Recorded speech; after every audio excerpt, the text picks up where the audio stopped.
In this video, there's a lot of information on the internet about how fast to increase calories. I've done tons of videos on this topic. What I haven't done though, and I've actually never really even seen, is all the different ways you can divvy up those calories, especially at the release of this video. This is a great time to start a reverse diet. You've got the holiday season coming up, and you probably don't want to be dieting through that time. But if you wait too long to increase calories, you're gonna go right into that season with your metabolism pretty slow. You're gonna be extra hungry, and it can be pretty difficult to do. So you wanna give your body some time and start getting them up now. And plus, the longer you're out of the deficit, the better off you're going to be when you do start your fat loss phase again after. So here's the thing with calories. Really, it's your average for the week that matters, not any individual day. And so many people get caught up in trying to be perfect every day. And if you ever make a mistake or go off plan, you feel like, well, I've screwed everything up. Now you end up eating whatever you want until you get back on track the next day. And this is a terrible mindset to have. I also recommend giving yourself a range of calories for the week and not a certain exact number. So for instance, if your calories was 2,000, just try to stay within around 30 to 50 calories of that 2,000 calories. So let's go over some of the examples of different ways you can divvy up your calories depending on your own personal preference. And in my examples, I'm trying to make things simple and just say your baseline is 2,000 calories and you're making 50 calorie increases per week. Understand that 50 calories is 50 calories to your daily average, not just 50 calories for the entire week. So in the first example, the simplest one that most people look at is just increasing 50 calories to your daily calories. So if you're at 2,000 calories, next week you eat 2,050 calories every day, and you just keep doing that week by week. But you don't have to do that. You can have, say for instance, high and low calorie days. So for instance, if you wanted one higher calorie day to enjoy going out to eat, you could eat 1,900 calories 6 days per week and one day of 2,600 calories, and that's going to average the same 2,000 calories. So then the following week, you would eat 1,950 calories 6 days a week and 2,650 calories one day per week and continue that trend. Or if you'd prefer to have 2 higher days of calories for the weekend, you could eat, say, 1,800 calories 5 days per week and 2,500 calories 2 days per week, and that's going to average 2,000 calories. The following week you increase by 50. Now you're eating 1,850 5 days per week and 2,550 2 days per week. Another strategy you could do is just take all your calories for the week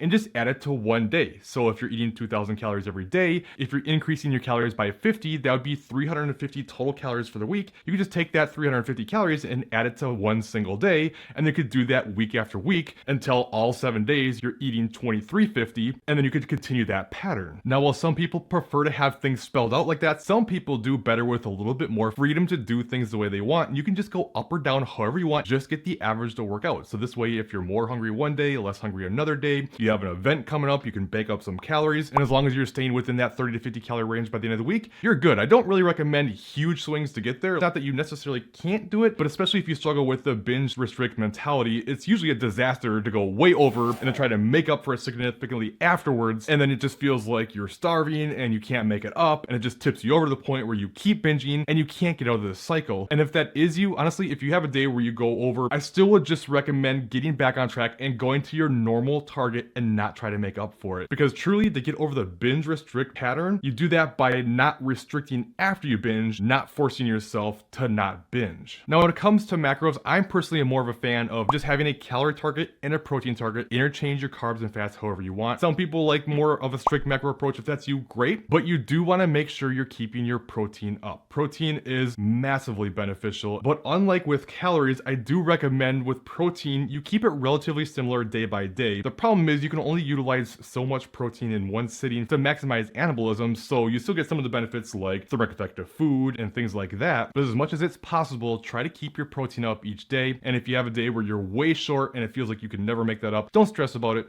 Just get back on track. Okay, now that you know your different options for how to divvy up your calories, if you're not sure how fast you should increase calories, I have a video you can check out right here that'll cover how fast to increase based on what's happening with your body, what your goals are, and everything you need to know. So make sure you check that out next. And if you have any questions, just leave them in the comments.